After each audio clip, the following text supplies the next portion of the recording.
This Coast to Coast Entertainment Network program is brought to you by Beside Me Bracelets. Our bracelets are handmade for any occasion.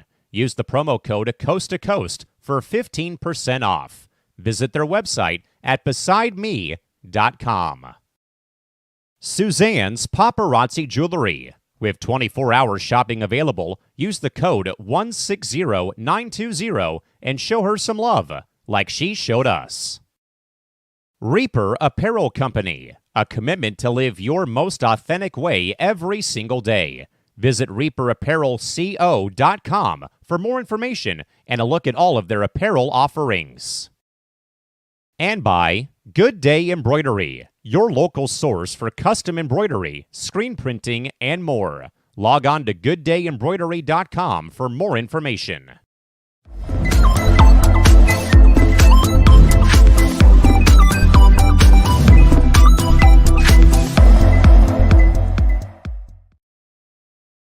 Oh, another great Monday night, folks, in the sports world to recap a great sports weekend and to also get the week started an hour earlier than usual on a Monday night, October 14th, 2024. Welcome back in, folks, to Coast at Night alongside that man, James Gonzales from Oceanside, California. Yours truly, Callan and McClurg, joining you folks here tonight in San Diego on a great Monday, October 14th, 2024. Big game, James. I began to notice, my man, sun is setting a little bit earlier in the day. It's getting darker a little bit earlier in the day. The temperatures are starting to go down.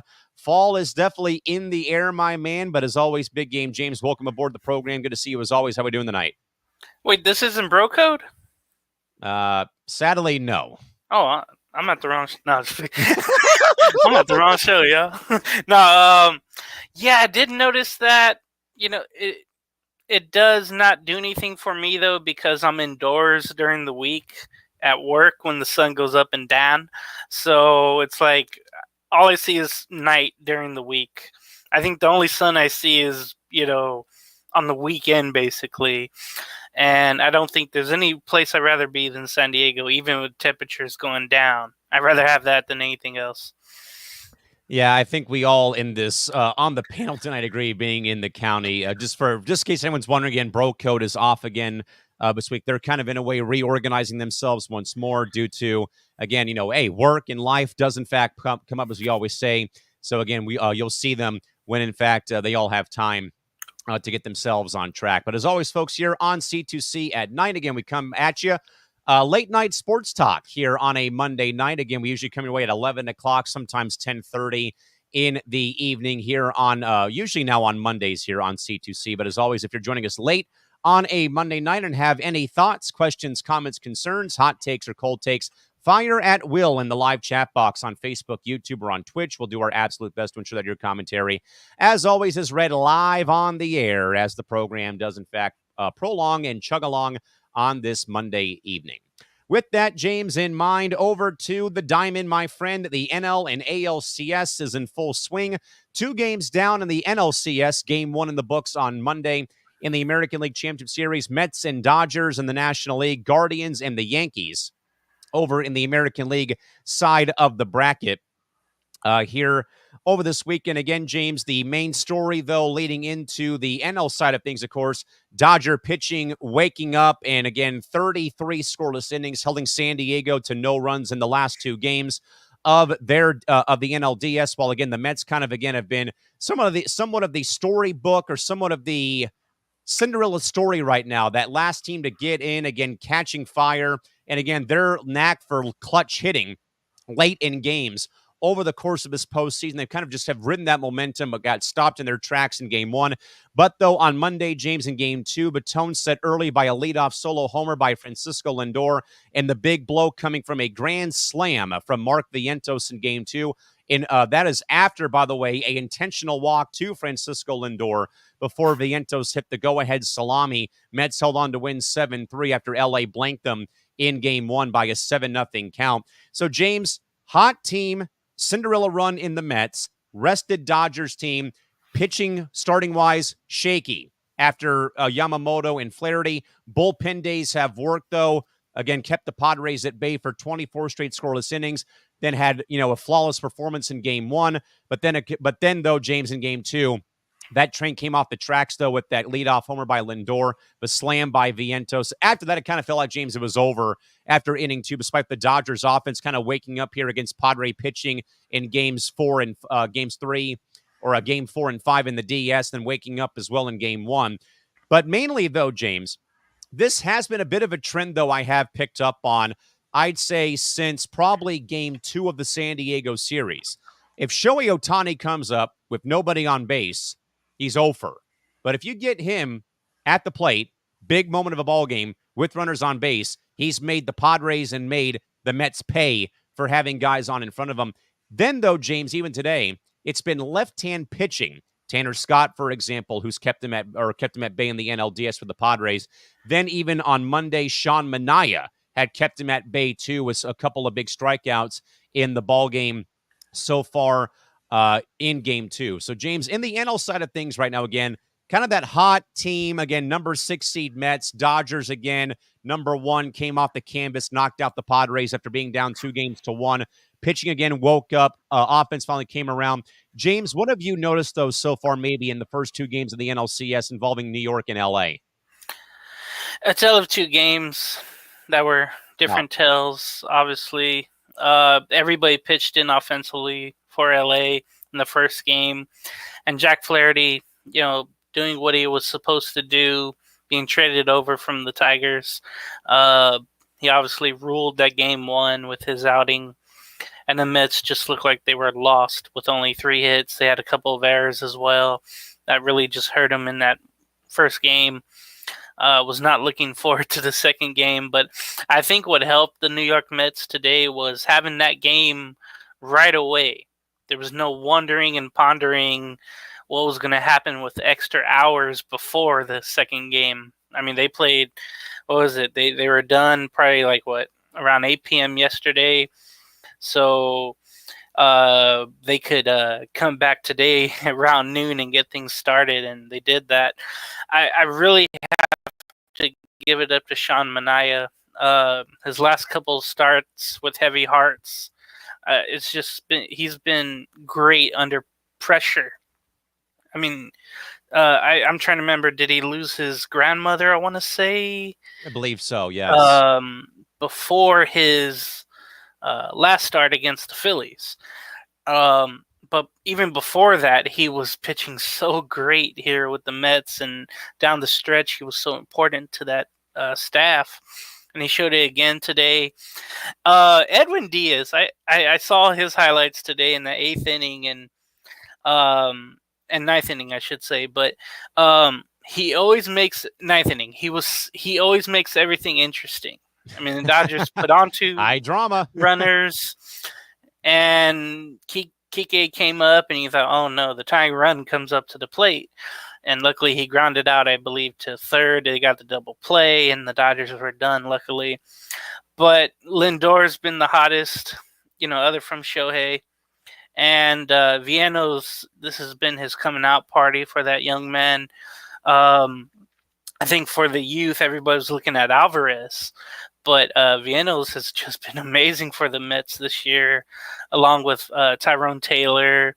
Nimmo, the veteran, has been awesome too. But it's been Lindor and Alonso, despite his misplay at first, giving up a couple runs. He's been hitting well there with some solid clutch home runs, as we saw in that Brewer series. Man, I can't wait for that game 3. Was it at 5, I think, in New Wednesday York? night. That place is going to be alive and well. That it's funny. I think Shohei mentioned how he took a little slight at the Angels. I mean, it's okay. Everybody does, and it's okay to Jazz do that. Chisholm did for some stupid reason during the DS against the Royals. Like, really, dude? It's like probably he was trying to figure out, what's that other LA team that doesn't play in LA in the American League. But it's funny, Shohei mentioned, with the Angels, usually I was up and no one was on base. Here with the Dodgers, I have like 2 or 3 people on base every time I'm up. So maybe it's a mental thing when you mention, hey, when he's up without people on, he doesn't come through. It's But possible. when people come on, it's like, oh yeah, this is baseball. This is winning baseball. This is having protection around me. This is what baseball is supposed to be like. This is maybe how it was in Japan for him. So it's been great. But the lesson is, hey, keep 7 through 9 off of the bases whenever Shohei comes up, the second time, third time, fourth time around the lineup. And, maybe he'll struggle. But I did like today, Edwin Diaz, he pitched inside on Ohtani. And I think that was a big key. Even though they walked him, that's better than, of course, him hitting with runners on or hitting a solo shot. Using his speed on the base pass, so that the Mets had a good game plan for him pitching to him. And I was trying to remember the starter. It's Buehler going for LA and then Severino going for New York. I want to see. I haven't seen Severino all year long, but I'm hoping he can be really good. And Buehler, you just know he's due to give up a lot of runs, and Case hopefully, in point, game 2 of the DS. yeah, hopefully, he'll give up a grand slam to Vientos or Alonso or Lindor. I think that'd be a great thing to see. But I'm just happy the Mets. What's that old saying? They took care of business, being the road team. They took one away, and now what is it? 2-3-2. Yes, all 3 games. The next 3 games are going to be in LA or in New York. New York. What is it? You take home field away, kind of in that case, but. I know it's usually NBA term or home ice term for NHL, home but court, home ice, home field, whatever it is, yeah. In a series like that, when you're the road team and you feel like you're the real big underdog, I think that the job well done to come back from last night's debacle by the Mets. So yeah, I can't wait for Wednesday. So yeah, it'll be 2-3-2. So the next 3 games will be at Citi Field in Flushing, and I should mention that Buehler gave up all the runs game 3 because then the Padres were shut down game 4, game 5 without much offensive life in that series. But again, the Mets win game 2 over the Dodgers at Dodger Stadium on Monday afternoon, 7-3 again. Early blows in the game for a leadoff solo homer from Francisco Lindor and a grand slam from Mets third baseman Mark Vientos. Really was the knockout blow in this game that, again, the Dodgers got within 3, but again, could not find a way to tie the ball game and end up losing 7-3. Over, James, in the American League East, it is the AL Central champs and the AL East champs, the Guardians and Yankees. Too much Yankee firepower in Game 1, a 5-2 win for the Bronx Bombers over the Guardians, led by a Juan Soto home run for the early tone setter in this game. Alex Cobb roughed up 2 2/3 innings. Then, James, a very startling inning happens after Cobb is pulled. A very young lefty Nick Cantillo, I believe, comes into the game. Not 1, not 2, 3 straight wild pitches to bring in 2 more runs. And it really, James, from right there, really folded the tents in for the Guardians. Again, they tried to fight back, man, but a lot of strikeouts in this game. And Luke Weaver, man, throwing some absolute filth with that nasty changeup in that heater as well. And Cleveland, James, looked really lost at the plate in Game 1 against New York tonight, against Rodon. Clay Holmes coming in, Luis Heel kind of having a bit of a turbulent inning with him getting called for obstructing the baseline on a ground ball that got through the right side.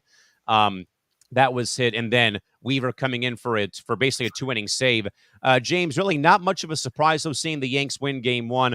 But I'll tell you what, man, Cleveland's offense looked pretty lifeless as this game wore on and they fell behind the 8 ball. And that's what I fear, that it'll probably be a sweep or a gentleman's sweep in 5 for the New York Yankees. And I think they found their closer, Luke Weaver. I remember last week. Sorry, Clay Holmes. I was talking about, who's going to be their closer. Is it by association or will somebody come out and do it? And Luke Weaver has done it. Rodon, I was listening, of course, to my favorite pitcher who's on television, who does pre and post game show for TBS, Pedro Martinez, and he was talking about what the catcher Austin Wells was doing for Rodon, just slowing him down, throwing the ball back but waiting a little bit to help Carlos Rodon get his emotions in check. Like, hey, next pitch, slow things down, because he has a tendency to throw, high and away sometimes. Loses But command. yeah, and then he gets it back and he pinpoints whenever he has 2 strikes. So great job by Austin Wells to keep his pitcher in check. You have to do that for him, but not Garrett Cole, of course. And the one thing I noticed, the Guardians put out Alex Cobb, and I know he started last week against the Tigers in the playoff game. I think it was game 3 probably, or 4. Or I don't know, maybe 1 or 2, but he hasn't pitched, it feels like, in a couple of years in a playoff situation, and he was out for a whole year. So you weren't expecting to get much from Alex Cobb. I do like him, but he's a veteran, and I thought it was a good move for Cleveland to get him at the start of the year. But yeah, too much power. Those pitches to Soto and Stanton, I saw those and I knew it was gone once they hit it. Just something about the Yankee hitters, but you cannot, pitch one in where it starts in and then, or starts in at Soto and then it goes right in the zone in the middle for Soto. And then he's going to hit it every time. Yeah, and then Stanton, whenever you have a lefty versus righty to Stanton, he'll just reach out and hit it, basically, and that's what happened. Anywhere middle in or whatever, or even outside, he's been known to turn it around because of it. Just his bat length is just humongous, so he can do that so well, I've noticed. But enough of that. And yeah, that inning was just, I felt awful for Bo Naylor back there, just having to get those 3 wild pitches, by what was his name? Nick Cantillo, yeah. Cantillo. I thought it was Castillo, but I was looking at this little screen. Yeah, because of that inning, things just went bad. Cobb and Cantillo both had 3 walks. I think that was pretty much it once that happened. The earned runs by Cobb, 3. That was unfortunate to see. I'm hoping in game 2 the Guardians can come back and do better. Tanner Beebe will be there, I think, starting for Cleveland. And then, of course, the daunting task of trying to beat Garrett Cole will be there for the Guardians. That's really hard to do. But Tanner Beebe, he's been really good this year in the postseason. Just a 2 ERA, 8 2/3 innings, 9 strikeouts. But Cole, of course, has been solid as well with a win and 3 ERA. I'm hoping they could get to Cole somehow for the Guardians, but it's such a tough task. I'll tell you what, it might be a 3-2 ball game, and I hope the Guardians win it. But we'll see what happens with game 2. I'm just hoping the Guardians can do what the Mets did and still won on the road and go back home with some momentum. You would hope, mainly from a simple fact, James, that the big talking point I feel like in both games, maybe for the Mets in game 1 and then Cleveland in this game, the amount of walks were very frightening. Just because, James, I've lived by this anecdote for a long time. If you're walking the whole lineup basically, and you give a team like the Dodgers or Yankees that free opportunity, like that free spot on the bingo card, to take advantage of that situation, there's a very high chance they're going to exploit that mistake and turn that into a run or a couple of runs or a big inning breaks out. So I think what's of paramount proportions for Cleveland is, and for Tanner Beebe starting in game 2 on Tuesday, you're going to have to cut down those walks. And I think as well, James, this is where I do think a little bit that the inexperience of a manager like Stephen Vogt, his first time in the postseason managing and maybe not making the right bullpen moves, is what may have also in a way hurt Cleveland, because you bring in a lefty, kind of like a rookie kind of onto that stage in that ballpark, and then not 1, not 2, but 3 wild pitches. I hope that Cleveland rethinks their pitching selection after the starting pitcher in game 2. James, you're on mute, buddy. I thought I was mute up here. Yeah, it's funny. I don't remember seeing Cantino on any of the. Well, I was listening to a lot of the Guardian series, But yeah, maybe they have to flip some things out. Whoever came in late, come in earlier, maybe that could do it. I know the Dodgers were a prime example of that, having a bullpen game and putting people in each inning. I don't know if Cleveland will get to that because they have some good starters, but it might be an emergency situation where they do that. All hands on deck for sure. But again, folks, 2 great games today in the baseball postseason. The NLDS rolls into game 3 on Wednesday, series tied at 1, while the Yanks grab game 1 over Cleveland in the Bronx on Monday. All right, James, we're going to go from the diamond over to the gridiron, my friend, and to the self-proclaimed slowest 5 minutes in all of football for the Week 6 recap, James. I think, James, more than anything else, my man, blowout city on Sunday in the NFL in a game that went down to the wire, but was mainly done by poor management by Aaron Rodgers and just unclutched play by the Jets on Monday. But James, take it away for your NFL Week 6 recap. You know, the first, 4 weeks or whatever it was, there was a league wide issue with not scoring enough for fans to like it, to enjoy the games. It was defensive. Not offensive, but defensive.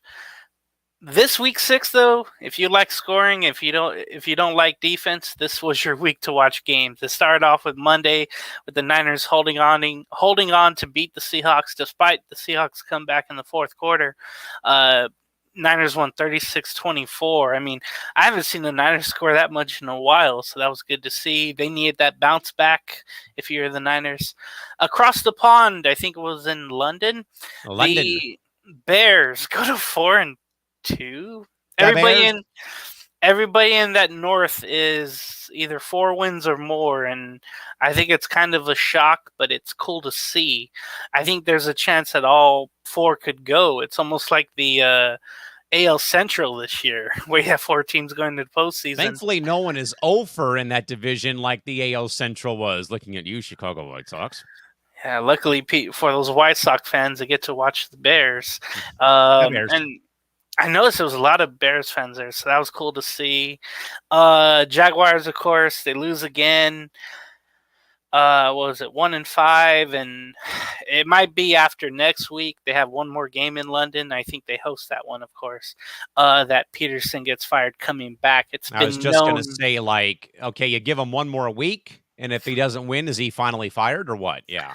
Yeah, lately it's been like, okay, when you go to London, when you come back, you're probably going to get fired, or the rumors start to come out. Remember Belichick last year? Yes. I forget who they were playing, but they kind of already made that decision, but let them finish out the year. Back stateside, the Tampa Bay Bucks put up 51 in New Orleans. I mean, that game, it was fun back and forth. Spencer Rattler started for Derek Carr for the Saints. I mean, are we sure about that, though? Because Tampa did blow a 17-0 lead in this game. I forgot all about that. I wasn't home watching anything. They were up 17. I recall seeing the ticker tape when I was watching the WNBA Finals. I forget. Who won that, by the way? Game 2? New York won 80-66. Damn it. You know, during On Deck, me and Chris were watching the Game 1, how Minnesota stole that. That was amazing. In overtime, yeah. So, yeah, even though the Saints had that early lead, the Buccaneers put up 51 straight points and won that game. That was great. In the Beltway battle, I don't know if it's called that, but in Baltimore, the Ravens defeat the Commanders 30-23. It was a solid game, of course, for Lamar and also Derrick Henry. The robot continues to run through people and around people. He's so much fun to watch. Cowboy fans are not happy, of course, because they could have had him, but yeah, we'll get to that later. Commanders, they at least showed a fight in Jalen Daniels. Good measuring stick game for Washington. Yeah, good measuring stick. That's what I liked about it. Packers held on to beat the Cardinals 34-13. That was fine. The Colts definitely held on to beat the Texans only 20-17. Flacco, I guess, did just enough. The Texans defeat the Patriots 41-21. You kind of knew that was happening despite the first start of Drake May. Hey, the Patriots did have their, Patriot Pat uniforms on, so that was cool. Jerron Mayo maybe on the hot seat, or is it way too early? I think it's way too early. There was reports, though, I think it was after the second game that he already lost the locker room. Now, you can't get that back if you end the year strong, but if you're a player's coach, like what's going on with Antonio Pierce, if you're a player's coach and you lose the locker room, that's kind of a bad thing. So we'll monitor that situation. Speaking of coaches on the hot seat, it was almost a firing squad for Nick Sirianni. They did hold on to beat the Browns 20-16. It took a good effort by the Eagle defense, but man, Sirianni, I think when the Eagles were going the victory formation, he was literally, calling out the fans and yelling at them and gesturing to them. Sir, you don't do that in that market, my friend. You do not do that in that market. What reminded me, Howie Roseman, the GM, a couple years ago, they had a Thursday night game in Houston, and he was doing the same thing. So the GM has done it, and now the head coach has done it to the Philly fans. Yikes. It's just brotherly love, I guess. Bolts win 23-16 in Denver. Well, we hope Jim Harbaugh. I don't know if it was the altitude. I think it was the altitude, but either way, arrhythmia. Yikes. Yeah, that's just scary. I hear people joking about it. No joking matter, of course. But yeah, they get the win that they really needed in Denver, and they had command of that game the whole time. Yeah, that game was a foregone conclusion come halftime. Speaking of being in command the whole damn time, the Steelers defeated the Raiders 32-13 at Acusure Stadium West in Las Vegas, Nevada. I can't even hide that. Like, I can't even defend that, and it's the worst case scenario. Games. I mean, I don't have anyone to talk about the NFL, but what I saw, highlights, the ticker tape, whatever, the terrible towels, man, at the Roomba, like. Come on, James. That is pretty infuriating if you're a Raiders fan, and pretty damn embarrassing. And it's been the second year of that. I think they had a Thursday night game last year with the Steelers winning a close one in Vegas, and that was all Steeler fans, and this is all Steeler fans. The Raiders are going against two opponents, the referees and the opposing fans. The curse of Pete Rozelle lives on.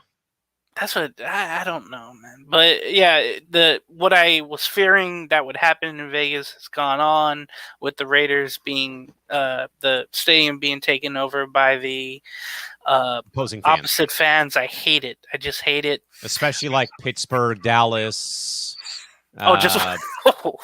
Kansas City. Oh, sea of red, sea of orange, sea of yellow. That's what I was fearing. Any team going to Vegas, you're going to have a vacation there for those road fans for the whole week, and then you end it with a win.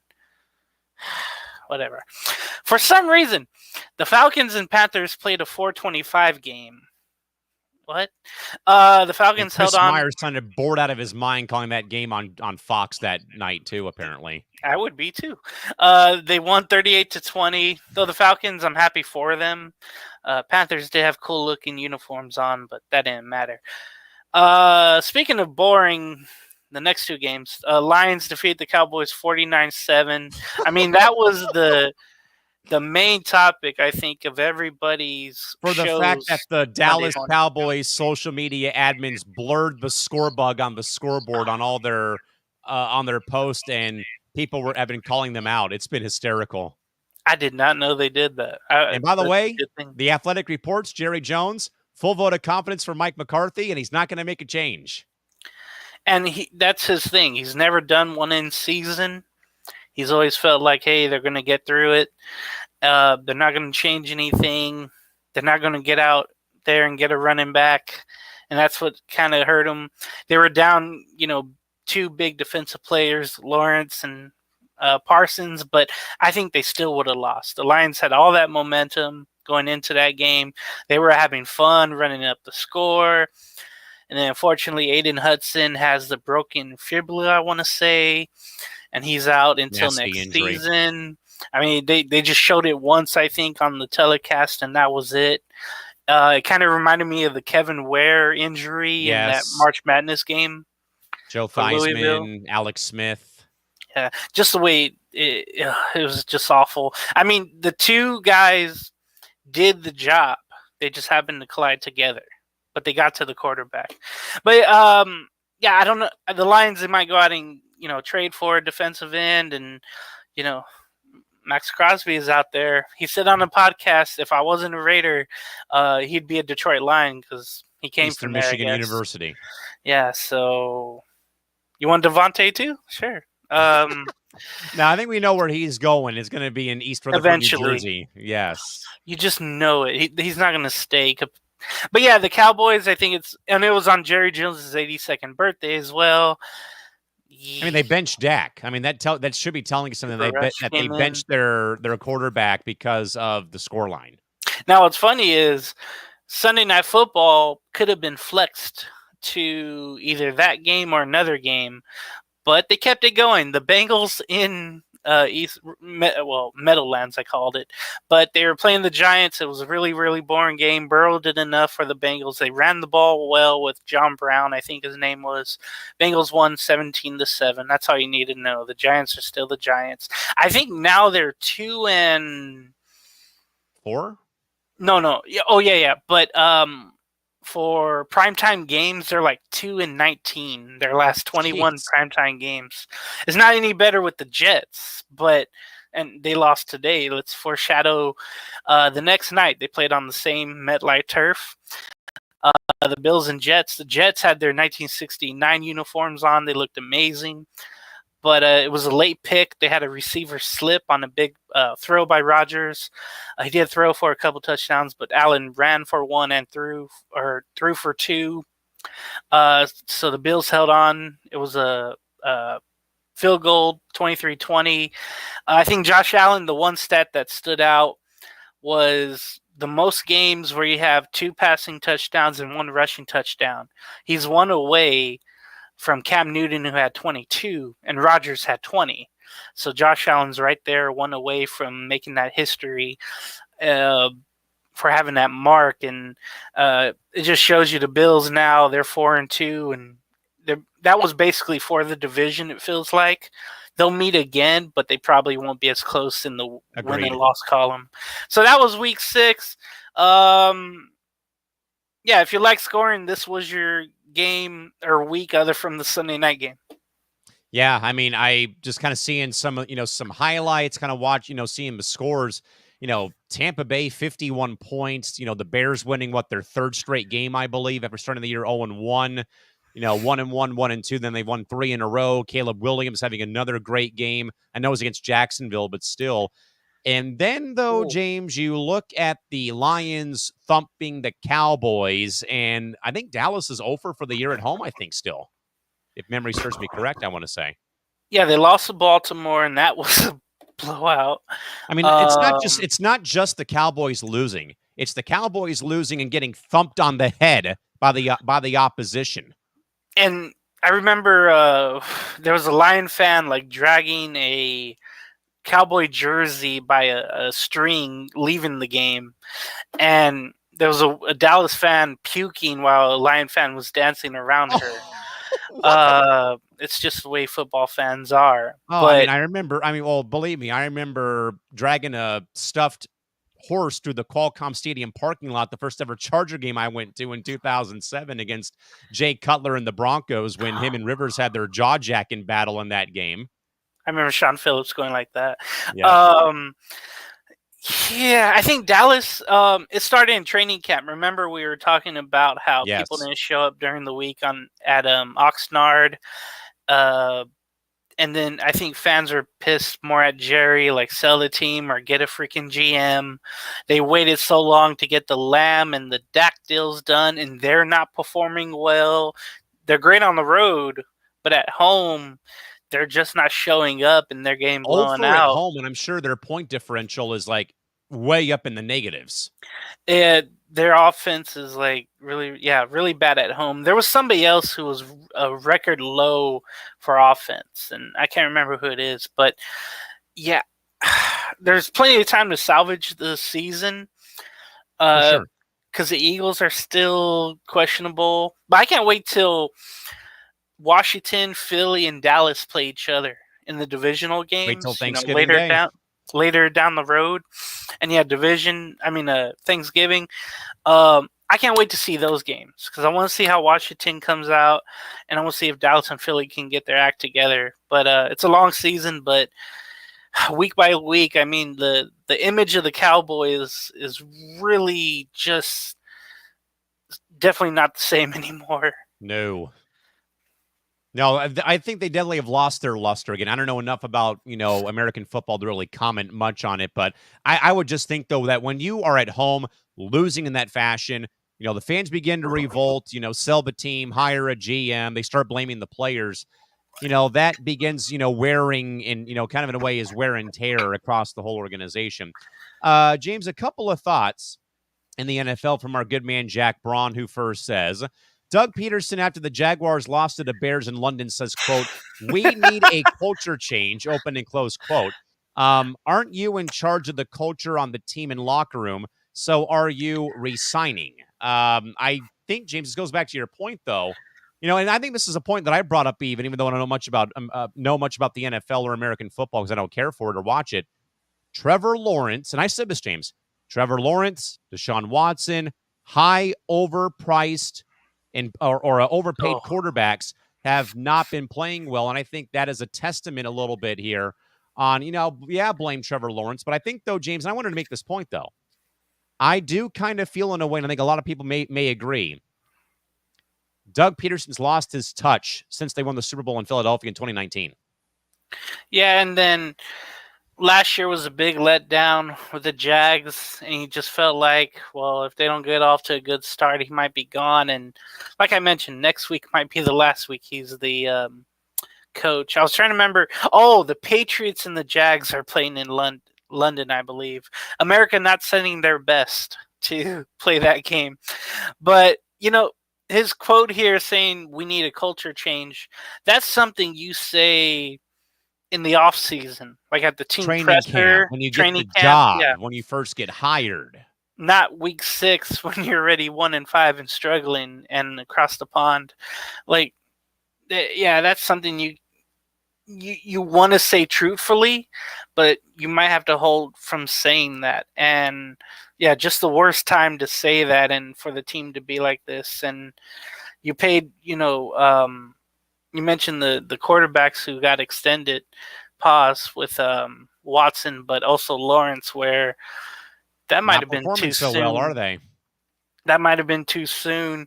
Everybody's desperate to have a franchise quarterback and to pay for one. We saw that with Love and Tua. And there's just examples where you're like, hey, there might not be the guy for you. Like Anthony Richardson, even though he's young and he doesn't make as much, but Flacco's keeping on with the Colts. Yeah, Fields with the Steelers, other from Russell Wilson. It just goes to show you whoever has a hot hand will play. But Lawrence, man, he's been bad ever since last year. And remember, they started off so well last year, and then the half season they went down. It's just continued to be a downfall for them, and I don't know how they get that back. It's a Texan division to win, and Colts probably going to try to get a wild card. With that, James, this might be our hot take of the night so far from Jack in Dallas. Goodbye, Mike McCarthy. Hello, Bill Belichick. James, what do you think? Well, we all know. Can't believe I'm saying this. Jared Jones will throw money at anything that moves, even though he can't see it because his glasses are all fogged up, and his son will go, wipe it down for him.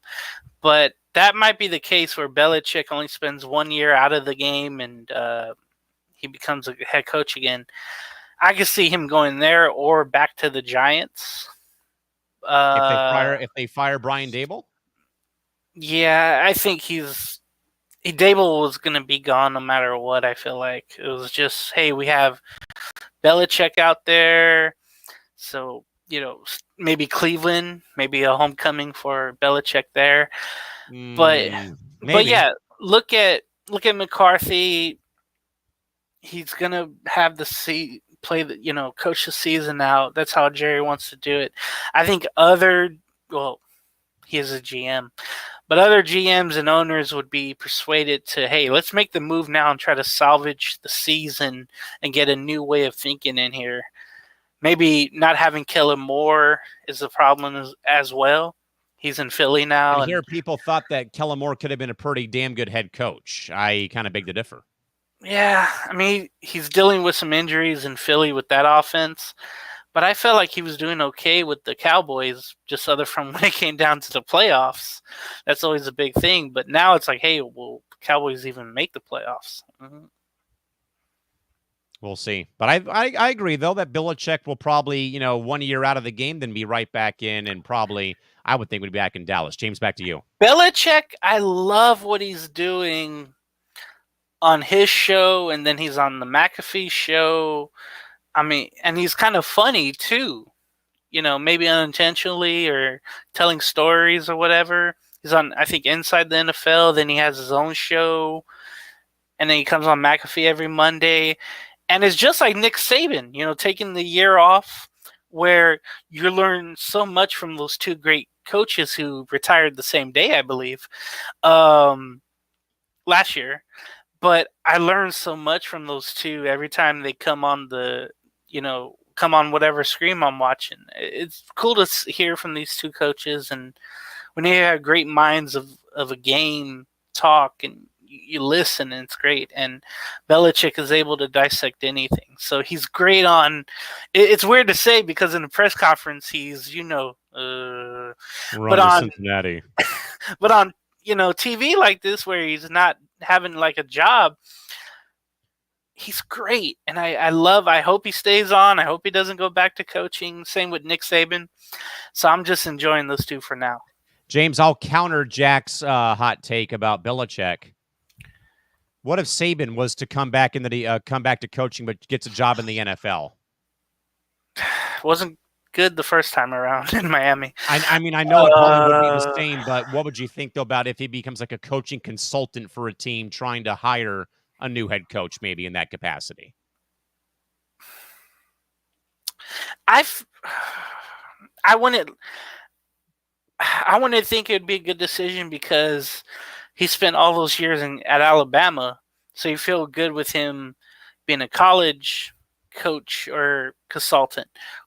Not in the NFL though. I think it's a different. He got out of college because it was starting to feel like a professional type of league with the NILs and the transfers. He got out of that for that reason, so he'd be going back into something professional. So that's why I don't think it'd be a good move for him. And I think he's enjoying his retirement with, the things that he's doing. That's the only thing that I remember about Saban. He would go back into something he doesn't like. So with that, folks, James wrapping up week 6 of the NFL season. With that, James, on to the NBA hardwood as the preseason rolls along, as we have, I believe, roughly another week or two till we get the regular season underway for the 24-25 campaign. Excuse me. With that in mind, James, some pretty interesting news in the NBA on the injury home front, my man.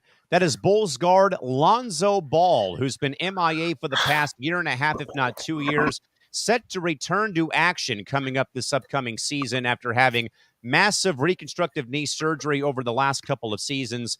James, I really wonder, though, if Lonzo is doing the right thing. And I just kind of really, James, sadly think, though, it seems to me that he's just risking his health just to get back and playing basketball. And I think, though, James, why I feel that way is that I think he's trying to still separate himself from being the bust that the Lakers had drafted, number 2 overall, regarded as the savior of the Lakers and that young core, along with, D'Angelo Russell, Julius Randle, Nick Young, and all those other, young kids that came in post the Kobe Bryant era ending in 2016. And it never really panned out. I felt like, though, he went to New Orleans. It helped a little bit, though, but then the injuries began stacking up. Then he goes to Chicago. I think he had maybe, half of a good season, then he got hurt again. So, James, do you feel like, though, that Lonzo's out to prove a point mainly for the fact that he can come back from the injury, or is there still some motivation to, get that whole draft day bust moniker off of his name because of how it didn't work out in L.A. when he first got drafted? Or what do you think, though, why he's coming back now after almost a year and a half or longer away from the association with his knee injury? The the last time I saw the Bulls was in 2021 of November, and it was around the same time that Lonzo Ball was starting to miss games.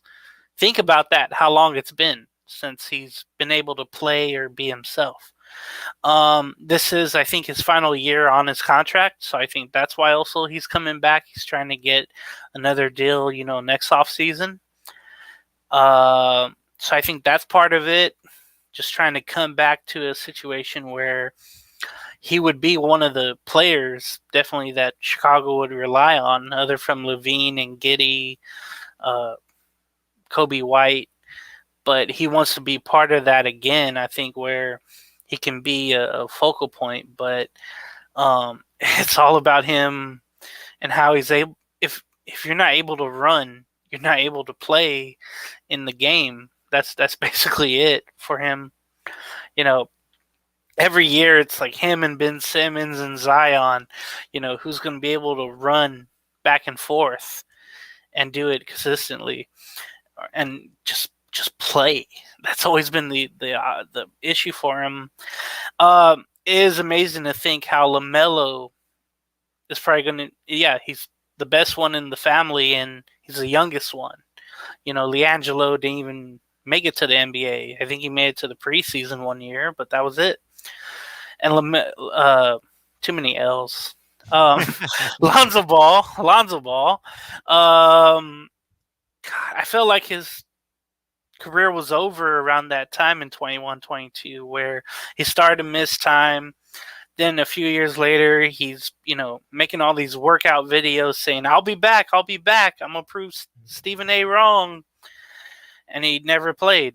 And that's why I'm interested to see him. I think he's playing Wednesday against Minnesota. I don't know, but yeah, I want to see how he comes out, if he can play the whole game, and hopefully he doesn't have a situation where he's like, "Oh no, I felt something," like a Mike Trout situation.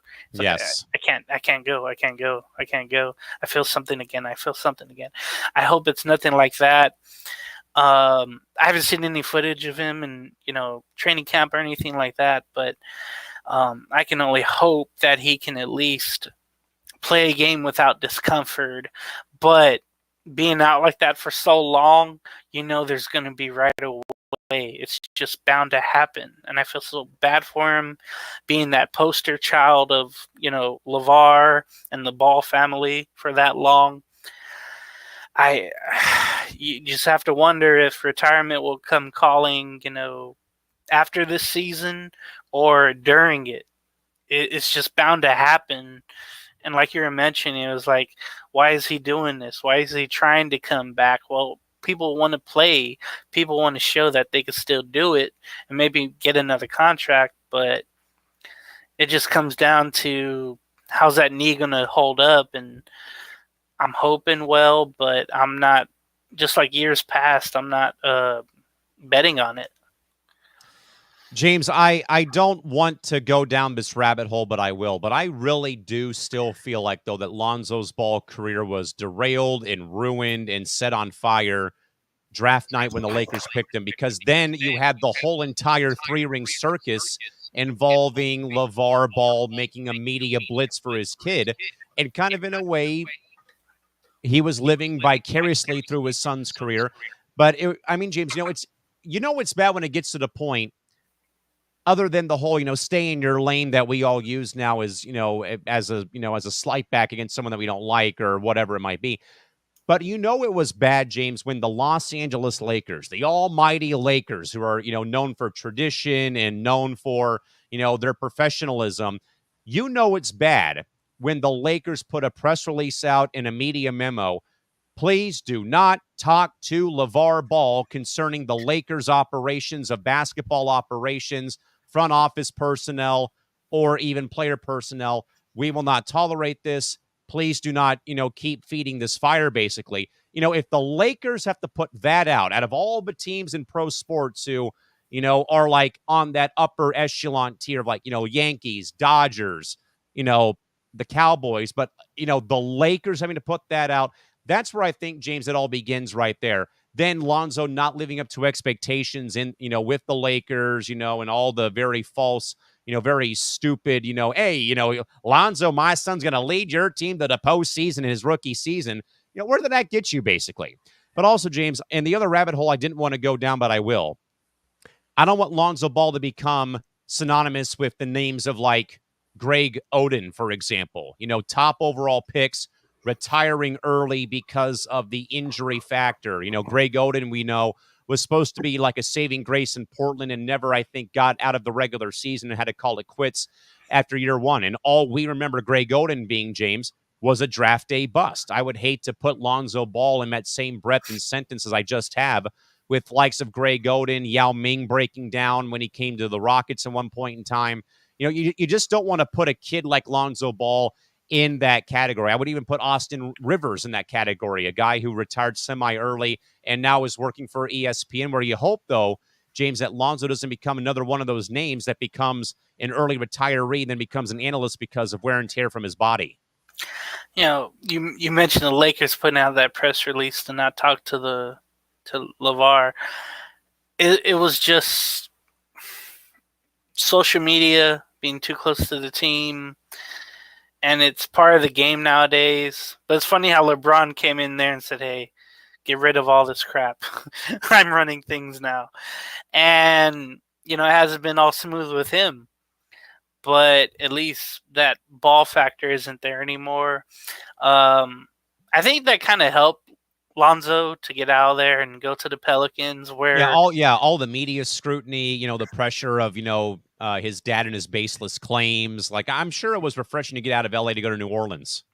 For New Orleans, they had 1 or 2 months like this where it was like, oh my God, they have Ball and Zion.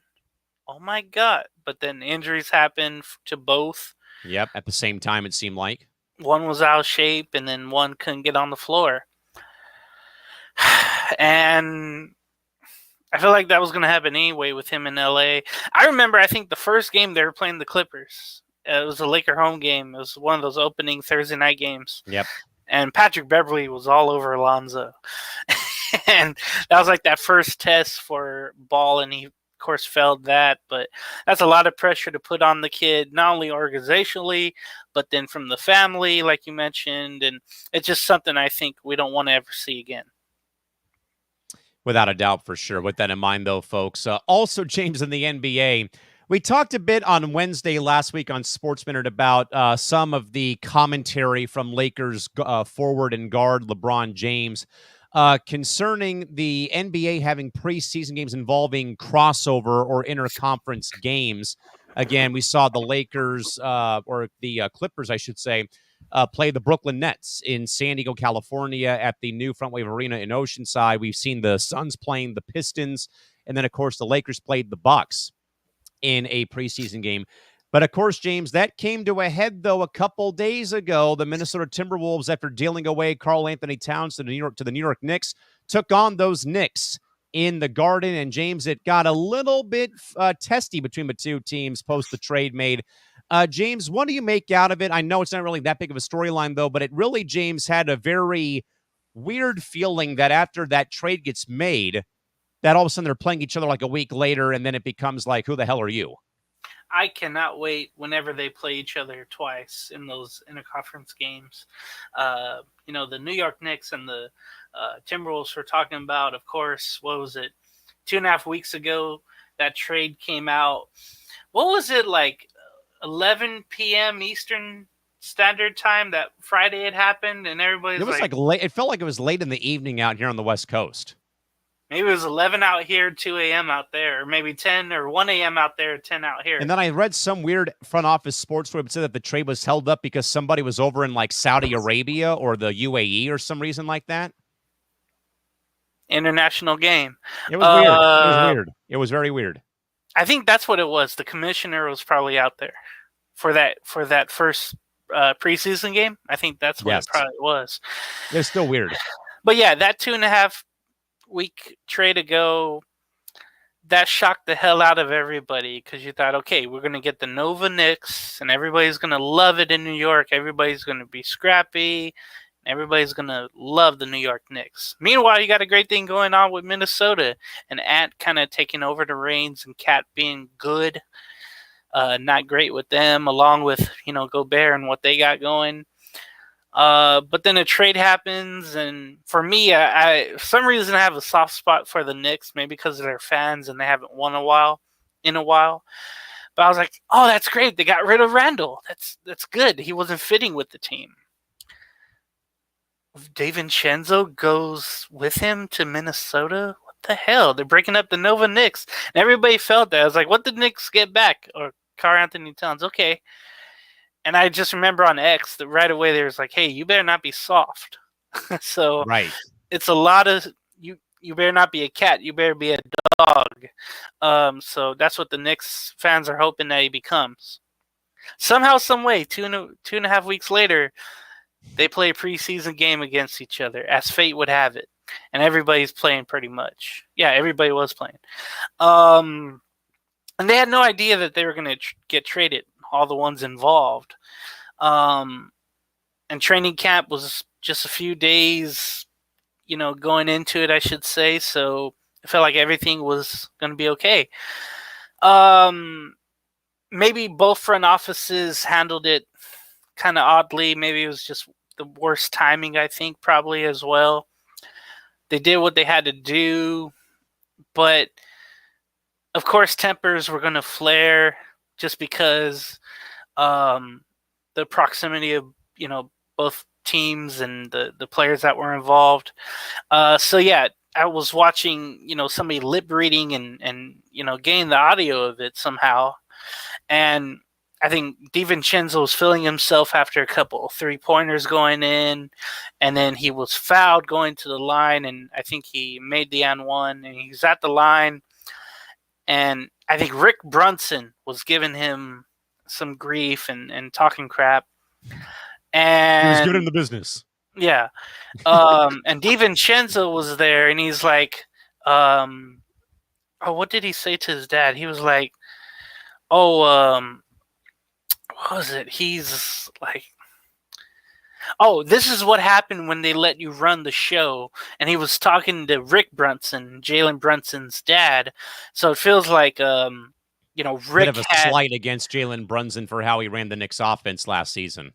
Yeah, but for Rick to have a say in that Knick front office, even though being an assistant coach, I think DiVincenzo felt that way.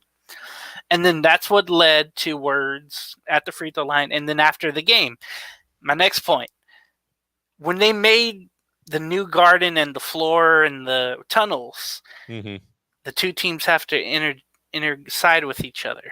They have to walk next to each other. And we've seen in the past, in 2021, that Knicks Hawks series, they had some pushing and shoving. Trae Young was going like this, and the Knicks fans are giving him hell. There's been other incidents, I think, with the Sixers and Knicks where they have to walk by each other. And that's always a bad thing whenever you have tempers or you have a playoff series or a rivalry. Somebody is going to say something. Bench Especially players will say New something. York. Yeah. So I remember, I think it was Embiid or Harrell saying something to one of the Knicks, probably Randall. Brunson was talking to DiVincenzo, and DiVincenzo's like, no, I was talking to your son, not you. And Rick just took it a certain way, and Rick kept getting back to him, trying to get back to him, but the Wolves security got in there, the Knicks security got in there. They're all wearing black, like turtlenecks. So you can't really tell who's who when it comes to security. But they all got in there. DiVincenzo's talking as he's walking away, feeling himself, because it's a revenge tour for Dante. And you never want like an assistant coach talking. You want the player talking, not the assistant coach. Or the head coach to be talking, not puppets on strings that are, assisting the head coach. But it makes me think Rick Brunson has more say in the Knick organization than we think, because his son is there and he's the main dog. Also, though, Julius Randle, I saw in the same video, Julius Randle also had words with one of the Knicks assistants. So all in all, this felt like a like an after a high school breakup, and you're in the same class together, but you have two sets of friends, but you all do a group project in the same thing in the same one, or you do a play like in drama class, and you all have to be in the same play or whatever, and it's awkward acting or whatever the case. So that just felt like a high school affair. Again, I can't wait till these two play, New York and Minnesota when they play in the regular season against each other, just because there will be more talking.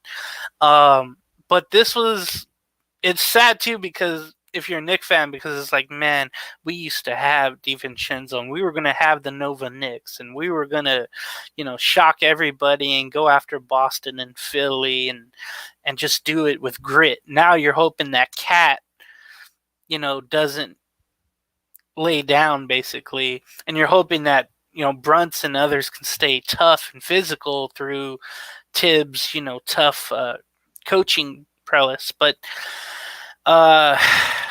awkward as hell. And yeah, like we mentioned, why the hell is Minnesota playing New York at the same time Chicago's playing Milwaukee? They could all be playing each other in a span of days in that Midwest region, and the Knicks have like Washington, the Nets, the Celtics, the Wizards, whomever, Philly. They have all these other teams, Toronto, that they could be playing. Instead, you have a flight for the Timberwolves. Not as extreme as the Lakers last week against Milwaukee, but yeah, that was just awkward as hell. And if you're like a real Knicks fan, you're like, crap, it doesn't feel good. By the way, I think the Timberwolves won by 5, but the score doesn't matter, but that mattered. And I can't wait till they play each other in the regular season.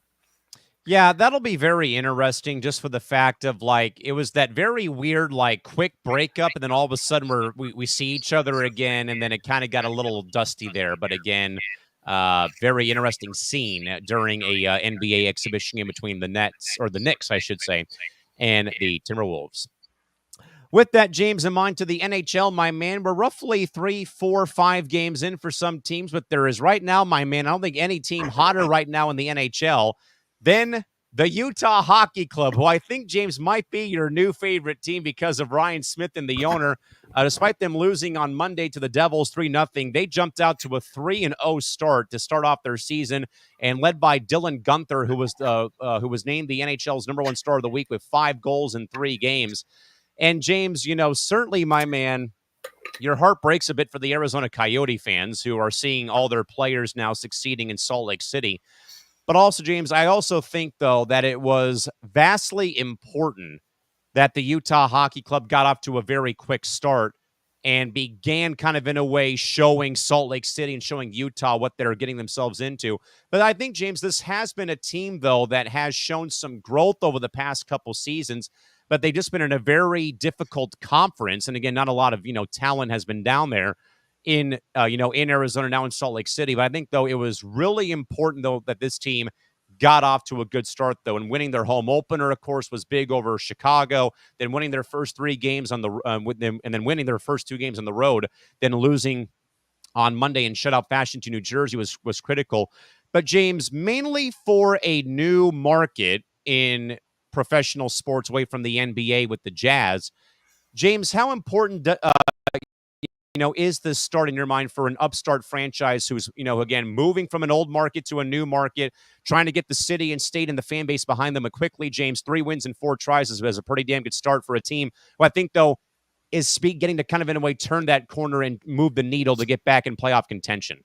Yeah, anytime you have an expansion team or a relocated team, it is so important to get off to a good start.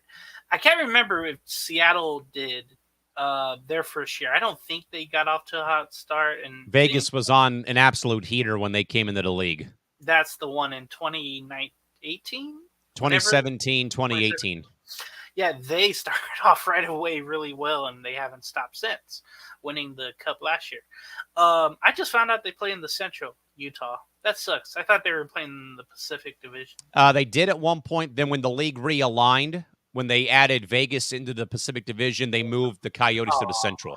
Okay. So still, it makes sense though playing Colorado and Chicago, Dallas, Minnesota. So it still makes sense. Yeah, I actually want to go see them whenever they play the Ducks or whomever. I kind of want to see them now. Or if I'm in Vegas, I would go watch the Utah Hockey Club. It sounds weird to say that. And then Winnipeg, they're 3-0. I think that's pretty cool too. They're right above them, in second. Of course, Stars are off to a great start. But yeah, it's so important. I don't think the Winnipeg Jets have ever been off to a 3-0 start. I think I was reading that yesterday that Connor Hellebuck's off to a 3-0 start, and the Jets are 3-0.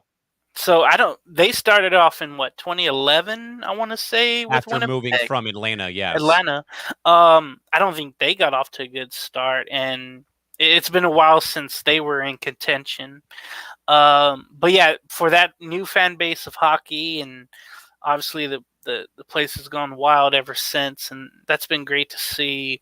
But yeah, it's imperative for a new team to get started off well and to show excitement. And this is like, hey, this is the way we're going to be playing. And I hope you come out and enjoy and learn, not only learn the game, but watch us play at our best. And you're seeing that right now. It's a refreshment. I know you were talking about, Arizona and the Coyotes being extinct to Utah, but the organization needed that refreshment. I mean, it was bound to happen. So it's great to see that Utah, it could bring other sports there with Smith, but yeah, you needed this start with the hockey club there, and it says hockey club. I don't like that, but yeah, with Utah, you needed that, and it's happening so far, and I'm happy to see that. Yeah, it's always good. It's always key to get off to a good start, though. But I think when you are the brand new, the new kids on the block, Vegas, for example, Seattle, for example, Utah now, for example, getting off to a good start, locks the fan base in kind of early.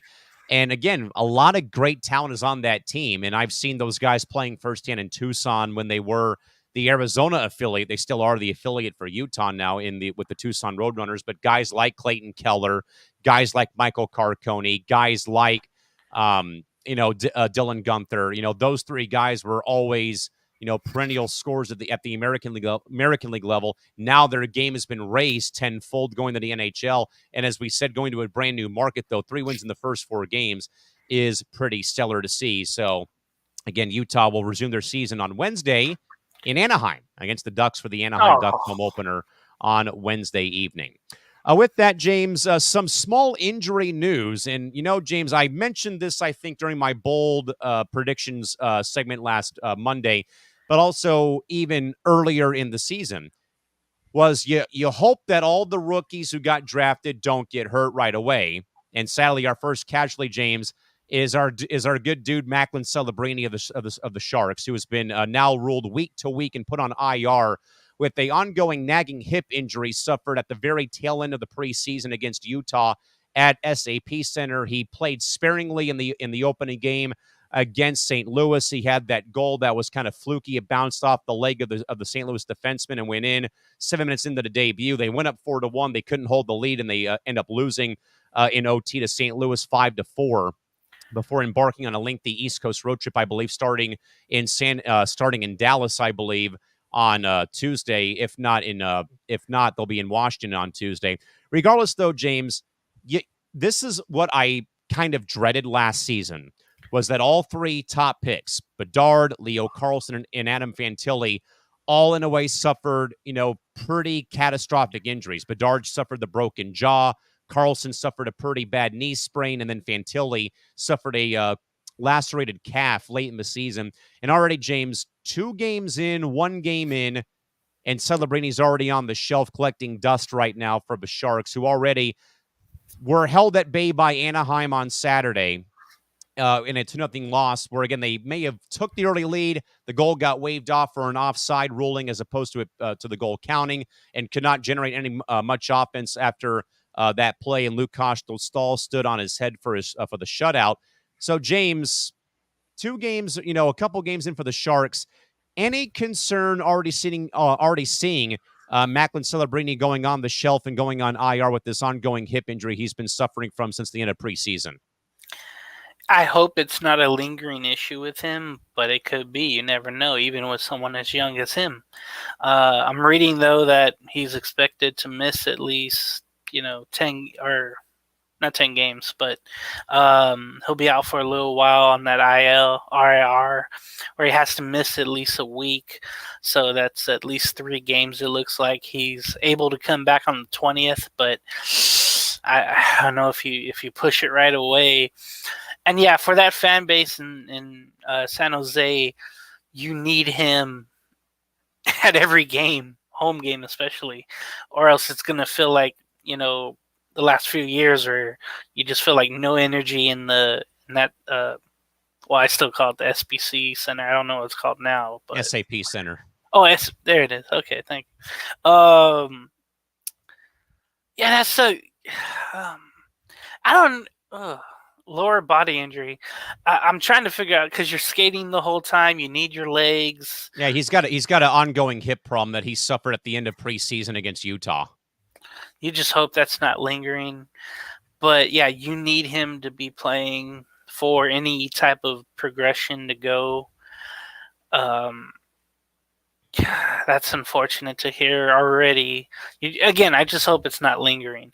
That first game that he might be back for would be on the 20th against the Avalanche, but I would hold him out if he's still experiencing that pain, because you need all that to be skating out there. Yeah, I still think, James, that the Sharks will be at the bottom of the standings. Yeah. This is year one of trying to get all these kids to work and play together and stuff. And, again, it looked promising going up, 1-0. The game is tied. Then they go on a, 3-0 scoring run. Then all of a sudden the balloon pops. And then, the Blues tie the game in the dying minute. They win the game early in overtime. And, seeing videos from a former disgraced co-host of ours who was at the game, feeling the total deflation, though, in that building when the Blues win the game was already like, not necessarily for the thumbs up, but like, man, oh man, that you need Celebrini. Will Smith can't do it all. Eklund can't do it all. And there still is question marks in goal with Mackenzie Blackwood and then Aaron Dell, a longtime journeyman, re-signing as one of their goaltenders to come back to the franchise. So, you need Celebrini, but even after a game or two, I would not push the envelope. Right. Give him the week to come back and hope that it doesn't linger too much further. Because, James, I think that we know very well, though, with any young hotshot prospect, a lot of these veteran guys, are going to be targeting him when he's out there on the ice. Especially in hockey, we've seen more cheap shots and more, more just on-target hits toward either stars or young players, like you mentioned. Seems like it happens more in hockey because there's more opportunities to get those shots in. What was it in preseason? Lost somebody because of a cheap shot. I can't remember who it was, though. Yeah, I think it did happen, though, with some sort of, cheap shot was taken and it went Toronto? from there. It's one of the main Toronto guys, I think. I can't remember who it was, but it was a cheap shot that led to a big brawl, whatever. Oh, Patrick Laine with Montreal. Yeah, he's out for a couple of months, yeah. That's what it was, what I'm referring to and what I was hearing about. It just seems like in hockey, there's always some type of get back or there's a prelogue to that. Yeah, that was Patrick Laine, who was hit knee on knee at the last game or two against Toronto in the preseason finale. He's out. I may have said it may have been a season-ending injury. He's only going to be out for a couple of months. Drew Doughty might also be out for only a couple of months, but still, at this early stage, though, I know some teams have played 5 games, and Anaheim's played 2. 2 games already. The Sharks have played, I think, 2 games already. Some teams have played 5 or 4 or 5 or whatever the scheduling might be. But again, you don't want to rush a kid, 17, 18 years old, 2 points in his debut. But again, his team loses, though, and, kind of in a way in typical San Jose fashion, sadly, blowing a massive lead and losing in OT 5-4. With that in mind, James, one quick hockey question for my good man, Brad Kelly. He says, hey, fellas, on the NHL, please give me a reason to be hopeful this season about the Ducks. I know they're 1-1, but what you got for me for why I should be hopeful? Brad, I'll kind of keep it a little bit brief, but I will say, and I noticed this mainly watching the game on Sunday. I didn't get to catch the game on Saturday, but on Sunday, Brad, I noticed that the Ducks did a great job of blocking shots in front of backup goalie James Reimer. I mean, I know they lost the game 3-1 to Vegas, but I really saw like the defensive intensity get ratcheted up by tenfold, it felt like. Radko Gudas blocking shots, Brian Dumoulin blocking shots, forwards, spelling out and blocking shots, and also cracking down on power play chances for the opposition. They did a great job in their diamond formation, taking away passing lanes, blocking passes, clearing the pucks out of the zone. Yes, they got burned on one of them. That ended up winning the game for the Golden Knights, though. But Saturday, though, was more about a bit of luck, though, with that offsides call on the Zennerland goal that got waved off for being offside. Then it was the fourth line, Brad. It's Brett Leeson, Isaac Lundestrom coming down, on the right wing side, and it's a beautiful pass through traffic, and Isaac buries it for the, for the 1-0 lead. Then Trevor Zegras, throws one in from 3-quarter rink all the way down into the empty net to get the win over San Jose. So after 2 games, I've liked their defensive approach, blocking shots. They've been more aggressive in blocking shots. They're getting better chances on goal. I know Ryan Strome was kind of snake bit on Sunday. Stromer had a chance on a breakaway, on a power play, or on a shorthanded chance, and then rang the crossbar with the game still tied. Troy Terry had a beautiful breakaway goal after Vegas went ahead early, and then he goes in and ties the game. So there's reasons to be hopeful, Brad, mainly for the fact of the young kids. Cutter Gauthiers of the world, Troy Terry improving, Trevor Zegras coming back off of the broken lower body injury he had last season. So there is room to be hopeful. It may not show up on the, in certain categories, but after 2 games, I kind of feel a bit, optimistic about what they've got right now. But again, still a very long season. But regardless, Brad, I'm always optimistic about how they will be. But, hey, got to, opened up the year on a good note with a win, played a very good veteran Vegas-led team, took them down to the wire, end up, losing 3-1, but they were in that game all the way to the very end. So, right now, you can't question the Ducks' fight right now. Appice and I, again, love what they've done so far on the defensive side of things at this rate. James, did you want to add on at all, or are you good? I have nothing. I learned Ducks hockey from you. With that, James, we'll move over to our final segment here for the regular portion of the show, my man. College athletics, my man. Great weekend of college football. And also, man, the top 25 in men's college basketball came out on Monday. But, James, give us your thoughts first and foremost on college football this weekend. What do you got? Already college basketball polls? Jeez. Can you believe it? And UConn played Rhode Island today in Unkinsville and beat the tar out of Rhode Island today in an exhibition game. The hell? Well, it's like 105-72, I think, if memory serves me correct. It's that time of year.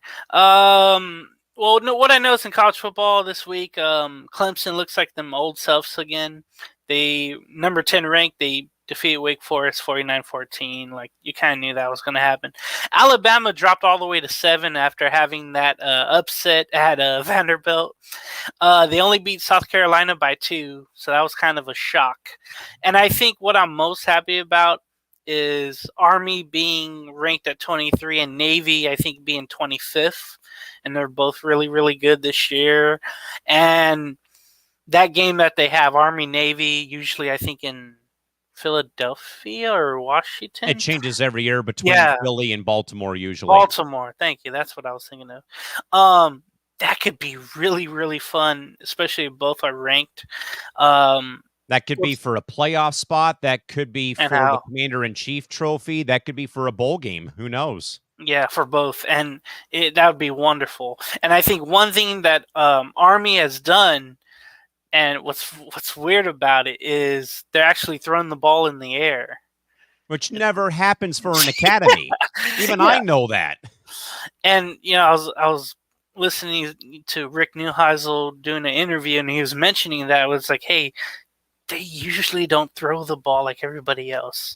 They run the ball 1 yard here, and that's about it. Texas in that Red River rivalry game, Chris B. Bacon was there for a concert. Not at the game, but at the fair. Texas defeat Oklahoma 34-3. No issues at all for the Longhorns. Boo. At the Coliseum, early start again for the Trojans, which is getting really weird, but I'm getting used to it. Penn State held on by a field goal in overtime, 33-30. Penn State goes to number 3, and it feels Time to like fire Lincoln Riley. It feels like for me, Callan, the Raiders, USC, they kind of intertwining for me for football, where I need something else to do. I need something else to watch. You can take up gardening on Saturdays. You can, learn to surf. You can, No. we can go hit up Craft Coast and Oceanside Yes. for tacos. Yes, when sir. when I don't have to work. That's down the road there, and I want to go there again. I want to go to San Diego Clipper games. I want to go to hockey games. I want to do anything that doesn't involve the Raiders or the USC Trojans football right now. That's all I could think of after the weekend was like, I'm done. And we're only in October. I'm done. There's still a whole month of football to go, my man. 2 months. 3 months. Well, 2 months for NFL, and then colleges like that. And what I heard Dan Patrick mention about USC was basically, hey, they need to temper down expectations. I know it's USC, but they haven't been the same. They haven't been the same since like 2006, 2007. And that's where they kind of went downhill from there. They tried different coaches. They had sanctions against them. Lane Kiffin, Clay Helton. They threw whatever they could at the board and see how long it would stick. You try Lincoln Riley. The defense is starting to stop people a little more, but they're still losing games because the offense will have late game unheroics there. And that's what happened at the USC game on Saturday against Penn State. Now they're James, do you also think that maybe that defenses have now began to clamp down and have figured out Miller Moss's game ever since he burst on the scene in the Holiday Bowl last year against Louisville? Yeah, and even though he's had good games this year, he's been getting beaten. That game at Michigan, he was hit so many damn times. Just so many hits, so many sacks. And there was even talk where they would go to two quarterback system because they have a Caleb Williams type of quarterback on the bench. And they were talking about going back and forth, and that would totally screw up the team if they did that. But look for that maybe if the season isn't really mattering anymore, that USC might do that. But when I'm talking about expectations, it's like Lincoln Riley comes in and you expect everything to go back to the way it was in 2005. And that's not the damn case. You have NILs, you have transfers leaving, especially after last season. And it's never going to be the same again. Same thing with the Raiders in Las Vegas. It's the same thing with the Trojans. Whatever used to be there, whatever is on, the retired numbers over there, that'll never be what it is now. So for a long time, though, I've tempered expectations. It don't matter if Riley was there or Caleb Williams was winning the Heisman. They would always crumble later in the season and lose these important games. They haven't beaten Notre Dame in a while. They can't beat UCLA. Except last year, they killed them. But the year before, they lost to them. And then now you're in the Big Ten. Now you're playing the big boys and the running backs who will run over you and through you. It's just not good right now. Anyway, Georgia, number 5. They beat Mississippi State, no problem. Tennessee came back and won. They're number 11. LSU only won by 3. They're number 8. I think the game maybe of the week, or Saturday, of course, was Oregon holding on in Eugene to beat Ohio State. That was 2-4 just by 1 point, 32-31. I mean, that was the game everybody wanted to see. College Game Day went there. That was awesome. The late game that I saw, well, the 2 games I saw, first Boise State being Hawaii 28-7, Boise State being 15, and I think the only Mountain West team in the top 15 or top 25. Boise State's, they're 15th. Yeah, it's 15th. So that was cool to see them. The Broncos win there in Hawaii. Still weird how Hawaii plays at their training facility. Did you see where Northwestern plays? They basically play Lakeside. Yeah, lake, right on the lake. It's beautiful. Yeah, but it gets cold eventually. But Kansas State, number 17, going to Colorado and just winning by 3. I think I saw the end of that game, and it was just one of those games Colorado should have had, but little by little, they're starting to decline. But Kansas State, I'm happy for their program. They made strides last year. It was the first time they had a winning season in so long for the Wildcats. What a great turnaround and resurrection for the Wildcats. Unbelievable. I'm just so happy for him. Bill Snyder is smiling from ear to ear right now. That's who I could think about. But yeah, I was happy for the Wildcats there. So last week was eventful. This week was eventful, and then next week should be pretty eventful as well. There's always something going on in the college football world, on and off the field, and I'm here for it. With that, I will provide the FCS football latest. The top 25 for the FCS did change a little bit in the top 25 per the AFCA FCS coaches poll. South Dakota State remains number 1 with 21 first-place votes. North Dakota State is number 2. Montana State at 3. South Dakota and Villanova round out the top 5, followed up by UC Davis, Mercer, Southeast Missouri State, and then Tarleton State, along with North Dakota, round out the top 10. Montana, Central Arkansas, UIW, Idaho, and Richmond round out the top 15, with William and Mary, Rhode Island, Florida A&M, New Hampshire, and Missouri in the top 20, while Abilene Christian, North Carolina Central, Illinois State, Dartmouth, and Jackson State round out the top 25. Others who receive votes are Stony Brook, Duquesne, Chattanooga, East Tennessee State, UT Martin, McNeese State, Monmouth, Sacramento State, Western Carolina, Drake, Columbia, Stephen F. Austin, Tennessee State, Weber State, Butler, NAU, Georgetown, Indiana State, Lafayette, and Lamar, all getting top 25 votes in the FCS rankings for college football. Over, James, though, on Monday, also happening, the men's top 25 AP poll was released. And also, James, what a shocker this is. Kansas is the number 1 team in the AP poll. They jumped 18 spots from the last poll put out at the end of last season to now. Alabama is now at number 2. Please tell me, James, I'll do my best Hacksaw impersonation. Mr. Gonzales, please explain to me how the defending back-to-back national champion UConn Huskies, led by Dan Hurley, who didn't go to the Lakers, please explain to me how they're number 3 in the AP poll. I'm guessing they lost a bunch of seniors. Connect, Zach Edey, Maine 2. Also, real quick, James, in the top 25, Houston, Iowa State, Gonzaga, Duke, Baylor, UNC, Arizona round out the top 10. Auburn, Tennessee, Texas A&M, Purdue, and Creighton in the top 15. Speaking of Purdue, they fell 12 spots in the poll. Arkansas, Indiana, Marquette, Texas, and Cincinnati round up the top 20. Florida, UCLA, Kentucky, Ole Miss, and Rutgers round up a top 25. Others who receive votes for the AP poll: Illinois, St. John's, Xavier, Texas Tech, Wake Forest, Kansas State, Michigan State, Ohio State, Michigan, Brigham Young, Oregon, McNeese State, Miami, Boise State, St. Louis, Clemson, Providence, Mississippi State, Virginia Commonwealth University, Wisconsin, St. Mary's, Louisville, Alabama, Birmingham, Arkansas, Little Rock, GCU, Arizona State, San Diego State, 2 votes, Princeton, High Point, and Maryland. So, James, I think we all were floored by seeing that the defending back-to-back defending champs, Dan Hurley, all the offseason drama, is going to go to the Lakers or is going to stay at UConn. He comes back, and I know that they lost Edey and lost Connect, though. But how, though, James, though, can the defending national champions, back-to-back nonetheless, not get the top spot? Kansas climbs 18 spots.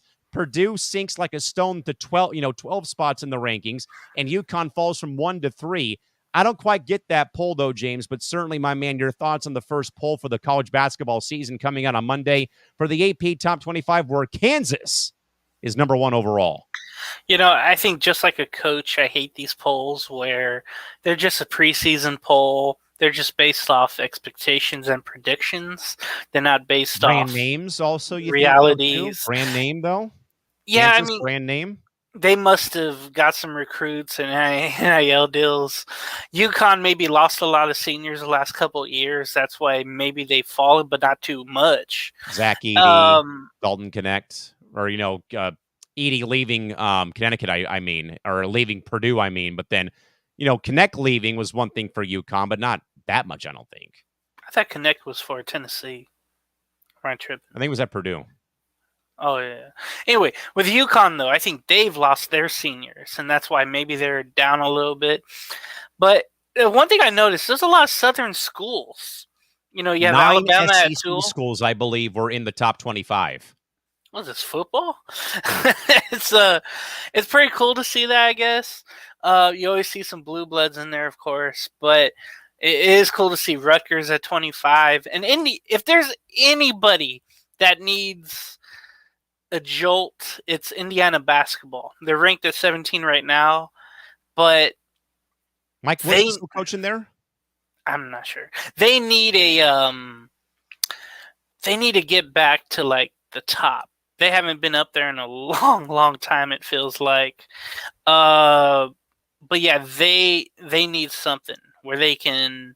I know they were 19-14 last year, but it feels like they need to get back to they haven't been up at the top in a while. I know they're making some strides. Kentucky, I think they like being lowered ranked or not ranked at all. They're ranked at 23, but it feels like the first year without coach without Calipari, that's going to be something to watch for. Where the hell did he go? South Carolina? Arkansas. Sorry.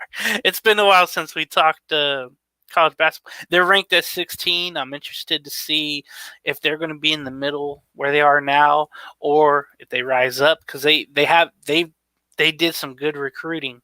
So maybe they'll be at the top 10 pretty soon. Once the season starts, we'll see. We'll see how far Purdue drops. They drop down all the way to 14. 12 spots. 12 spots. But that could be a thing, too, where they probably lost a lot. I think Baylor is probably up on the rise. Looking Gonzaga, maybe they've retooled and they'll be a little bit better. BC Houston is still up there. Iowa State making a run. That's pretty cool to see. Creighton is still 15th, and here I think Ryan Kalkbrenner's back for like his 7th year of eligibility because of injuries at Creighton for Greg McDermott. I love a school like that, like Creighton, where you just know that they're going to be in the thick of things with Marquette. I always watch when those two play each other in that conference. I just love the Big East in basketball. If the SEC can be the conference for football, then give me the Big East for men's basketball.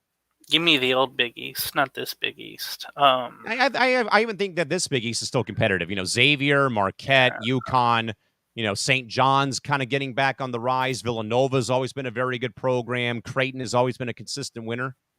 Yeah, so whenever those two play each other, like on FS1 or Fox during the year, and they're usually on those Saturday mornings with nothing to do, or I'm waiting for laundry to be done. I'm always watching those two play each other. They have great coaches. Grab some breakfast and watch some college hoops. I can't remember where Buzz Williams, if he's still with Marquette, I don't think he is, but when he was there, I would watch him. And of course, McDermott, the coach of Creighton, he's been there forever, and his son is still doing pretty well, I think, with the Spurs in the NBA. So I love watching those two schools. I think they're highly underrated. So again, folks, pretty big shocker in the AP Top 25. The defending champion UConn Huskies coming at number 3. Kansas Jackson at number 1. James, real quick, Mr. Braun wanted to give you wanted to add his thoughts, and maybe I wanted to get your thoughts on his commentary here. He says, I think, fellas, it's time to have it's time, fellas, that USC has a conversation about possibly firing Lincoln Riley. Riley has been there for 3 years and about to finish back-to-back years 8-4 or worse. Did you know, cool tidbit, in their first 33 games, Riley is 22-11. Helton went 23-9. The Riley era at USC has been so underwhelming, and it's like, did anything really change with Riley coming in and Helton leaving?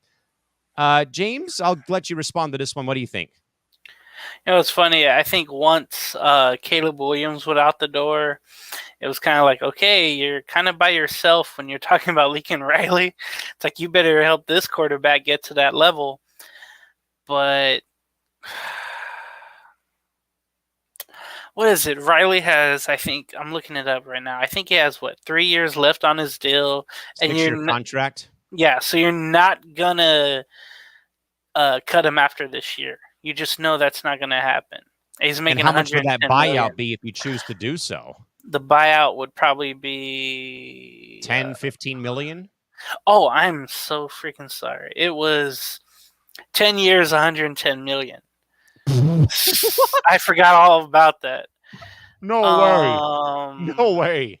I forgot all about that, dude. Holy crap. This is like a John Gruden situation. Oh. Remember, his was 10 years, 100 million. This is kind of Raiders and USC. Didn't it go all together for me?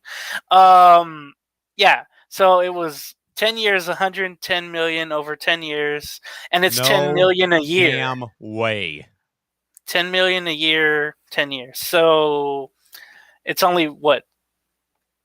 Yeah, so you would owe 40 million if you fire him. So there's no way you're going to fire him. You're stuck with him all that time, or when it's time to. We've seen, I can't remember who it was, but we've seen boosters literally. Will Muschamp at Auburn comes to mind. There was at Texas Tech or Texas A&M. I think someone got bought out, and it was just an insane Fisher, amount of money. Yeah. Thank you. It was Jimbo Fisher, and I don't think USC boosters are that desperate to do it, but maybe a couple more years of this, like into year 5, then I think they consider for 50 million dropping him. But you would have to have the next shiny tool head coach come in and say, okay, he wasn't the option, but I can really. And turn his this name is Bill around. Belichick. No. That'd be something. So you're just stuck with him, and then you're just stuck with trying to get a quarterback that would fit his system. And yeah, there's no way you can fire him.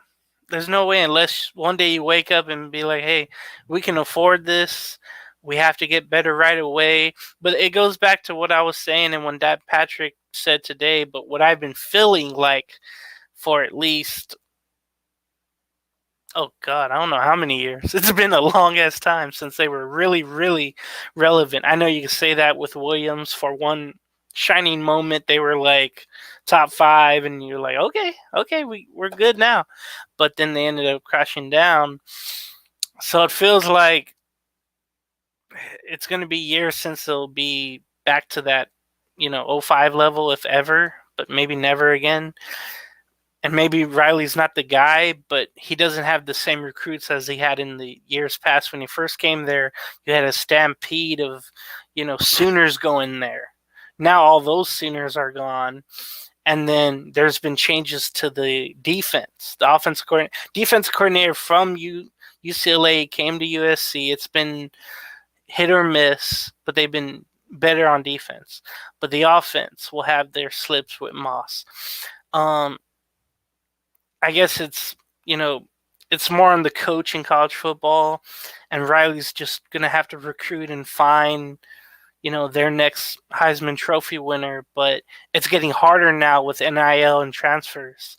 That USC, maybe, like I mentioned, they'll never get back to the same, plateau as they used to be. Yeah, I think to go to James's point, Jack, is that expectations have to come down a couple of notches, if not all the way turned down to 0 on the dial. I mean, you just can't afford to be trying to replicate the 05 era Trojans all over again. And maybe I think to your point that you're right, has anything really changed ever since they canned Helton? And even though that Clay was, pretty much an incompetent, lame duck coach, though. But again, Riley, a game below, 11 games over 500, though. But I think, though, Jack, it goes more to my point, though, regarding the fact of just now you're in the Big Ten. Now you have no excuses not to play good football. Again, I have no knowledge of the sport whatsoever, my man.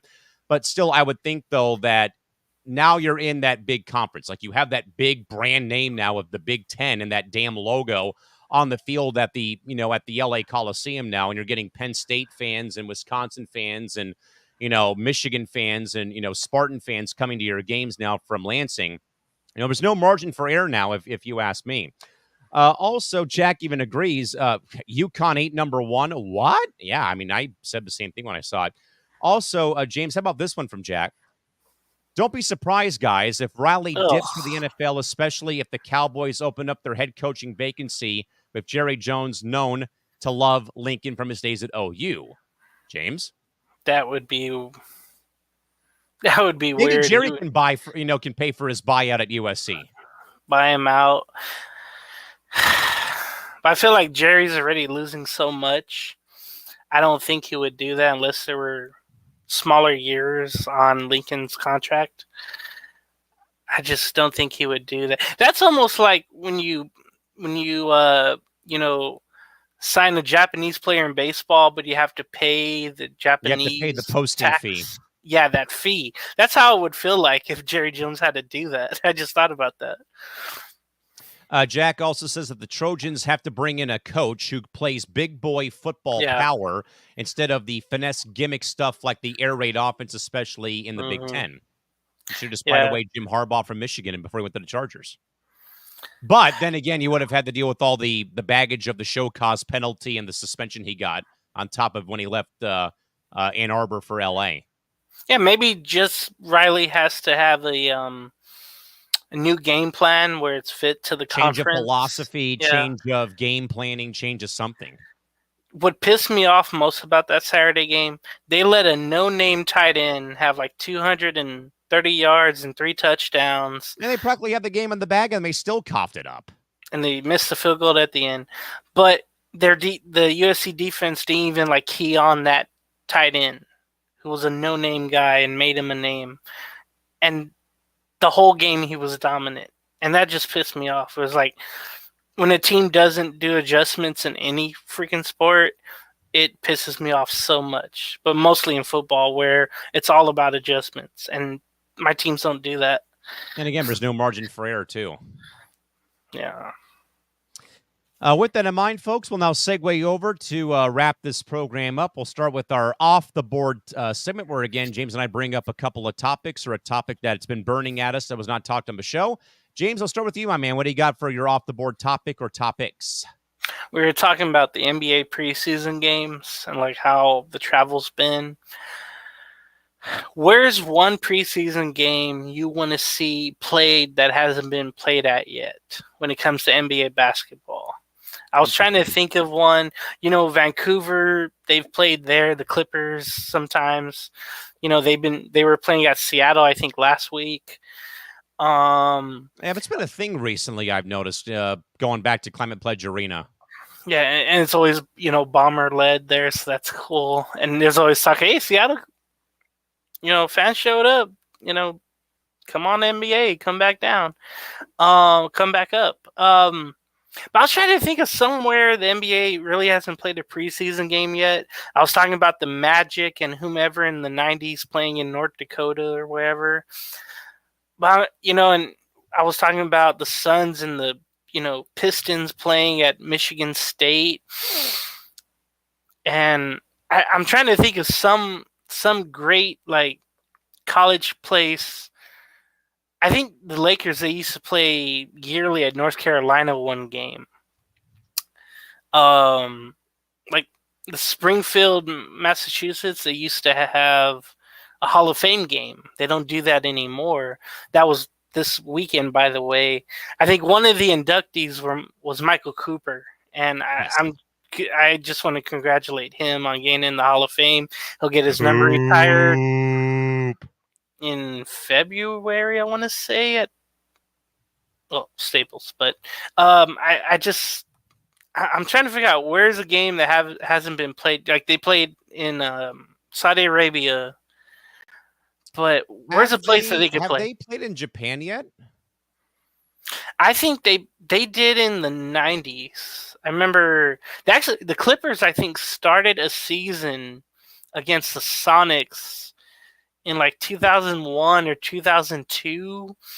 Before that, though, they've had exhibitions there. I think in 92 they had the Suns and Jazz play there as an exhibition game, but they've played there before. And I think with Yao Ming, China was always one until Daryl Morey screwed it up for the rest of the league. Yeah, I think they were playing games there. Oh yeah, they did. They did, and even college games there too. I think. I got one for you that just came to mind. How about Alaska?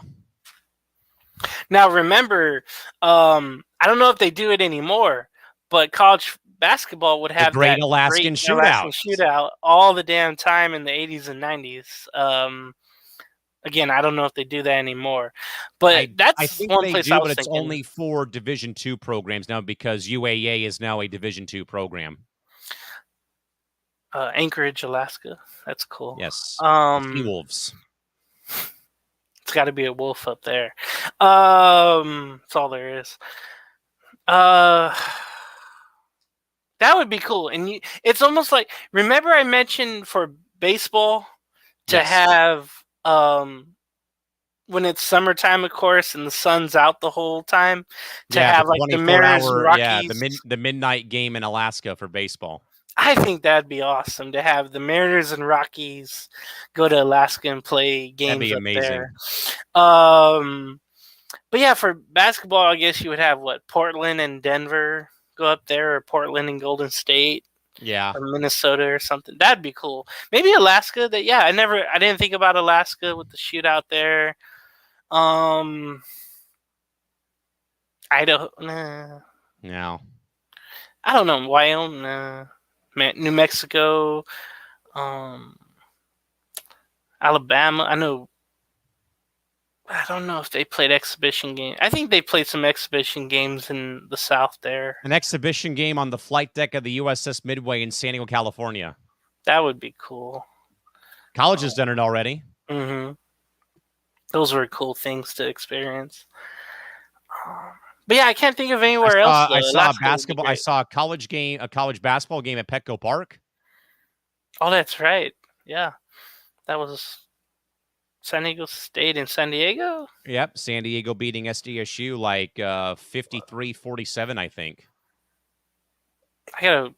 Yeah, that was It was great to cool. It see. was a really Yeah, cool event. It was the Bill Walton basketball legacy tournament, I believe. that reminds me. I think November 10th. I think the second home game for the San Diego Clippers will be Bill Walton night, so I have to be there. Rip City. And they're playing that team. So yeah, I was trying to think of places that they haven't really played yet or explored to play. I'm all in on Outdoors. Alaska. Yeah, I'm good for that. I remember the Lakers and Suns playing at tennis courts. Yep. So that was cool to see. And there hasn't really been like any outdoor games in a while.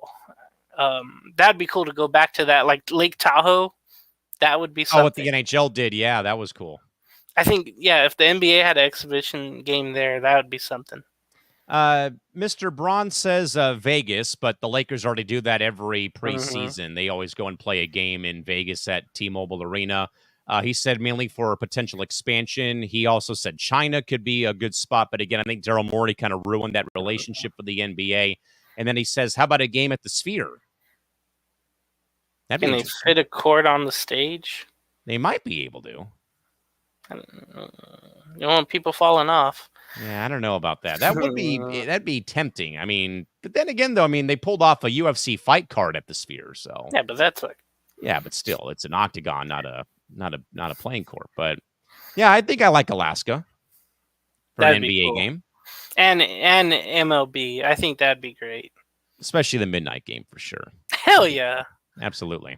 Oh, yeah. With that, James, I'll go off the board to Saturday night. Again, the San Diego Elite Draft League had their league championship game on Saturday in front of our largest crowd to date to wrap up our inaugural campaign.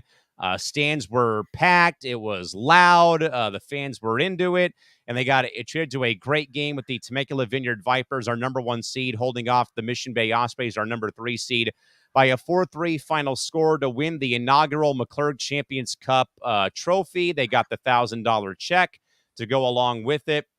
I will pull up the picture, by the way, the famed picture that came out of myself and team captain Matt Hamilton getting the trophy presentation. Again, the Vipers also won a $1,000 check courtesy of our good man Kevin Sumstein at the Answers Yes. And James, the cool tidbit about the night was that Matt Hamilton, the team captain for Temecula, my man, suffered a very near career-ending and life-altering eye injury the week of our first game of the season, or games of the season. Matt went down to block a shot in one of the beer league games and went down too early, and the puck hit him right in the eye, and it was like the orbital bone, like he shattered his orbital bone.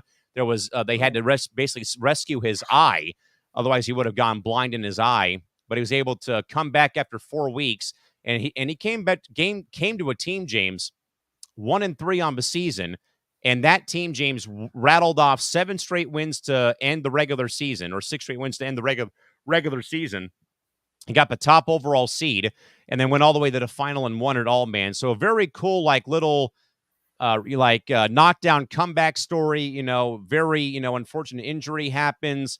Matt's out for 4 weeks. He comes back. The team's not playing too hot, but once he came back, man, he really infused that team with some life and juice, and they went on a tear to end the season, and that was a really cool moment to be able to hand off the trophy, white gloves included, to pay homage to how the NHL does it with the Stanley Cup handoff from the keepers of the cup to the commissioner, then the commissioner to the team captain who won it all. But James, great night, great atmosphere. The fans got involved. So many family and friends came out. It was basically a sellout crowd. All the bench areas were sold out. And then, of course, behind the net, or one of the goals, it was also packed. We had Kona Ice on hand. People coming over from the opposite rink to watch, people from the soccer fields coming to watch. And really, James, it was a very cool way to really bring an end to what was a very remarkable inaugural season for the San Diego EDL on Saturday. Yeah, I wish I could have made it out. But when is the next season? Is June? We're going to probably start operation late May with draft night and the evaluation tryout, and then we'll go forward with the season in mid to late June. I'm hoping I can make it then, and I just felt like I missed out on something. But yeah, man, it was a very great end to a very great season. Again, all 4 teams put it all on the line. That was the thing, though, that we really were hoping for, was that guys would take this league seriously. And after week 1, James, when we were hearing from players like Colton Grover and Chuck Baldwin, Ray and Reed Kinsey, the Woods brothers, a lot of the guys who, like me, are natives, who are from San Diego and who play the game at a high level still, just the want and the need that these guys wanted to have a league like this come to town at the Escondido Sports Center really, I think, injected some juice and life into our hockey community, not just the ice community, but our inline community.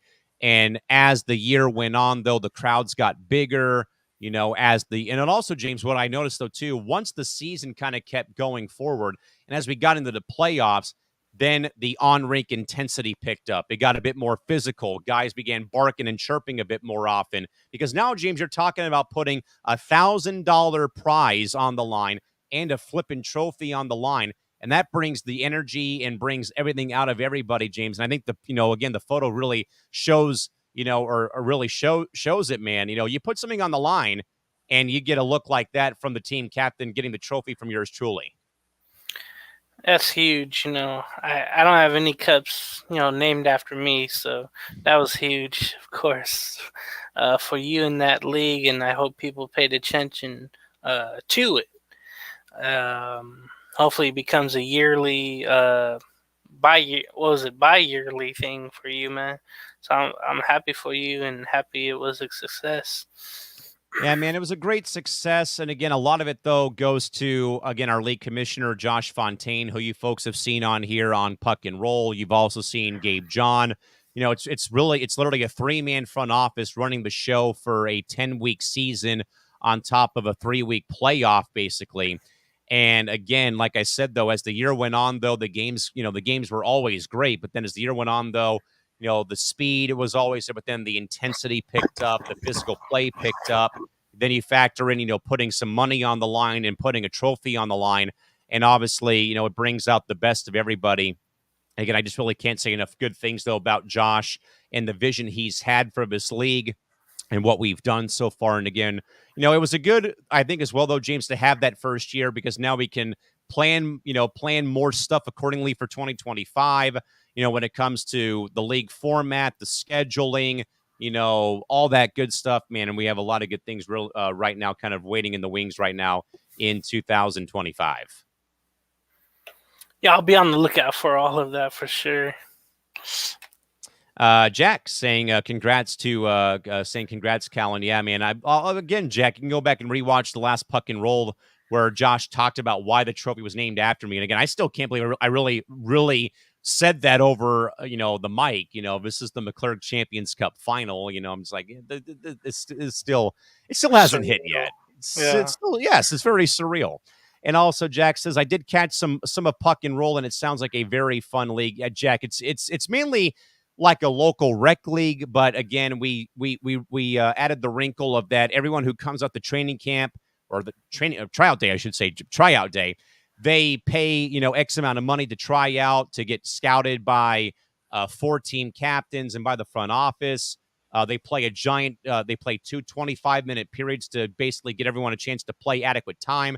Then we literally went from draft day went from tryout day to draft day at Craft Coast Brewery and Taco Stand, one of our proud partners. And we sat there and we ate tacos and drank beer. And then we had a 10-round draft. And next year, our plan, like a cool nugget, our plan next year is to do a regular like NFL draft live stream on C2C, where we will have the commissioner open up the draft with his commentary. Then the team captains will come up to the podium and give their picks live on air. And then we will be able to go from there and do that as well. That's kind of what we're working on for 2025. But certainly, Jack, we thank you for your support on Puck and Roll and also here on C2C. All right, James, we're going to get the show done before 2 hours hit. Hallelujah, my man. It's about damn time we do that, but it is what it is, though. James, any final thoughts to pass along for this Monday going into Tuesday program? 2 final thoughts. One is some news I didn't even know about, but Paul George suffered a hyperextended knee injury during their Sixer preseason game in Atlanta. And I don't know how long he'll be out, but it is his left knee. And somehow I didn't see it because I was looking at other things. But yeah, Entertainment Hour should be back on Friday, and I already have like everything set. Hey, he got the whiteboard. Oh yeah, I always have this just in case I gotta like write things down and explain stuff. Now start drawing up plays for your boy Antonio Pierce before he gets fired in Vegas. He doesn't know what he's doing. Situationally, I think that's a what do you call it? A red flag, which he doesn't use either. He doesn't use his red flag when he's supposed to. Yeah, but I have topics. Remember, you would always ask me like, "Hey, you have anything ready for because we usually do the shows on Tuesdays. This show on Tuesdays. You have anything ready for Entertainment Hour?" And I was like, "Well, I haven't even thought about it yet." Thank you for the reminder, Mr. McClurg. I appreciate that. And now he's got it laid out. I love it. So I'm prepared, but it's like 5 days away. No, 4 days away. Well, almost 3 now. Yeah. So yeah, I'll be on there, and then on deck Thursday with Crispy Bacon. Maybe kicking it after. Wednesday will be Sports Minute. So, and hopefully I'll be home or on the road for morning tailgate. I do have another softball game on Saturday up in Laguna Niguel, so I'm hoping not to embarrass myself there on Saturday. So I'm going to be well-rounded with sports again, and I just can't wait for the game, and hopefully my body doesn't let me down on Saturday. But yeah, plenty of to watch on C2C along with Press Row. Did you move days for that? I'm trying to remember. We moved times because I have to accommodate my work schedule, and plus my niece and nephew come over to the house on Thursday, so I'm going to spend some time with them on Thursday afternoon. So that program's still kind of a little bit hit and miss right now. But I can confirm, though, we will be back with game night on Tuesday. I know I've been slacking because the Padres were in the postseason, and I can confirm, by the way, too, James, we're adding a 4th game to the wheel starting on Tuesday. I can't handle it, man. The anticipation of trying to figure out which one I'll get. So we have the Immaculate Grid, the match game in Fast Money, and now our new game, folks, some good old-fashioned Trivial Pursuit. I haven't played that in years. Last time I played it was 11th grade, but that is our fourth game that will be added to the wheel. So again, check for that, folks, on Tuesday at 9:30 Pacific time tomorrow.